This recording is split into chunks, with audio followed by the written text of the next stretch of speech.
DJ ដេតស្រុកថ្មពួកសូមស្វាគមន៍យ៉ាធំដេញយ៉ាតូចដេញយ៉ាធំ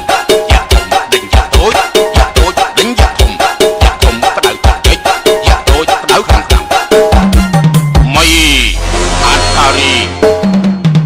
មានចាប់ពីខ្នាតយ៉ាតូចដេញទៅដល់ខ្នាតយ៉ាធំ DJ Dit Remix យ៉ាតូចបកយ៉ាធំ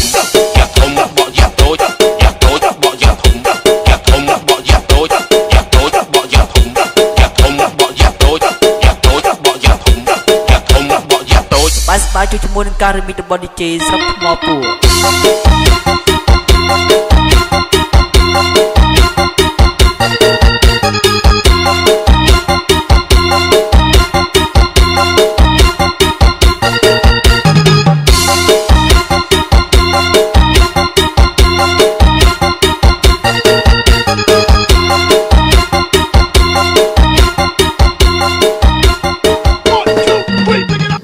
ធំដេញយ៉ា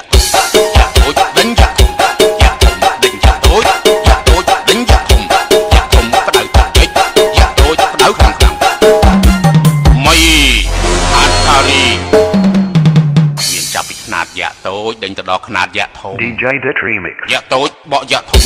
យ៉ាធំបកយ៉ាតូចយ៉ាតូចបកយ៉ាធំយ៉ាធំបកយ៉ាតូចយ៉ាតូចបកយ៉ាធំយ៉ាធំបកយ៉ាតូចយ៉ាតូចបកយ៉ាធំយ៉ាធំបកយ៉ាតូច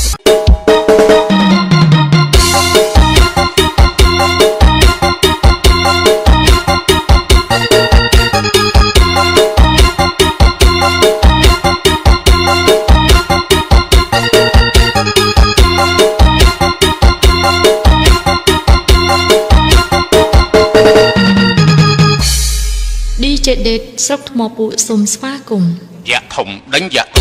យ៉ាតូចដេញយ៉ាធំយ៉ាធំដេញយ៉ាតូចយ៉ាតូចដេញយ៉ាធំយ៉ាធំបដៅតិចយ៉ាតូចបដៅខាងខាងមីអាតារីមានចាប់ពីខ្នាតយ៉ាតូចដេញទៅដល់ខ្នាតយ៉ាធំ DJ Dit Remix យ៉ាតូចបកយ៉ាធំយ៉ាធំបកយ៉ាតូចយ៉ាតូចបកយ៉ាធំយ៉ាធំបកយ៉ាតូចយ៉ាតូចបកយ៉ាធំយ៉ាធំបកយ៉ាតូចយ៉ាតូចបកយ៉ាធំយ៉ាធំបកយ៉ាតូចបាយស្បាយជួយជាមួយនឹងការរមីតរបស់ DJ ស្រុកថ្មពួក